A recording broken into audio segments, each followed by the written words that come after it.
Morning बच्चों, मैं Sonia JGIC Khalilabad संत कबीर नगर उत्तर प्रदेश आपकी होम साइंस टीचर।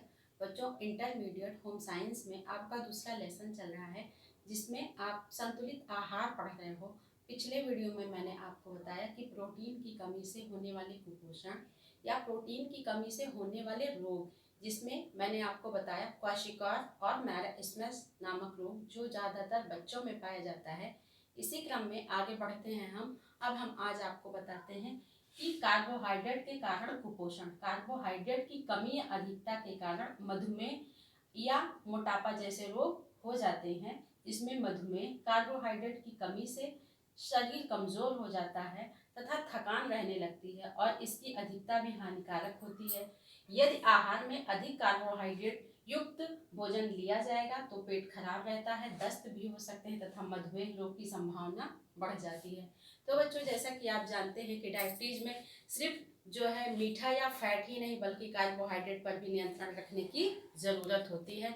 आहार विशेषज्ञ मानते हैं कि ज़्यादा कार्बोहाइड्रेट का सेवन रक्त में शुगर की मात्रा को बढ़ा देता है। कार्बोहाइड्रेट का सीधा असर ब्लड शुगर के स्तर पर पड़ता है। कार्बोहाइड्रेट शरीर को ग्लूकोज के रूप में ऊर्जा प्रदान करता है तथा ज़्यादा सेवन कई तरह की समस्याओं को भी पैदा कर देता है। मधुमेह के रोगियों को अपने खाने में कुल जो है 55 से 60% ही कार्बोहाइड्रेट लेना चाहिए, यानी जो आहार वो दिन भर में खाते हैं उसका आधा हिस्सा ही कार्बोहाइड्रेट का होना चाहिए। साथ ही इस बात का भी ध्यान देना चाहिए कि वो जो भी आहार ग्रहण कर रहे हो उसका ग्लाइसेमिक इंडेक्स लो होना चाहिए।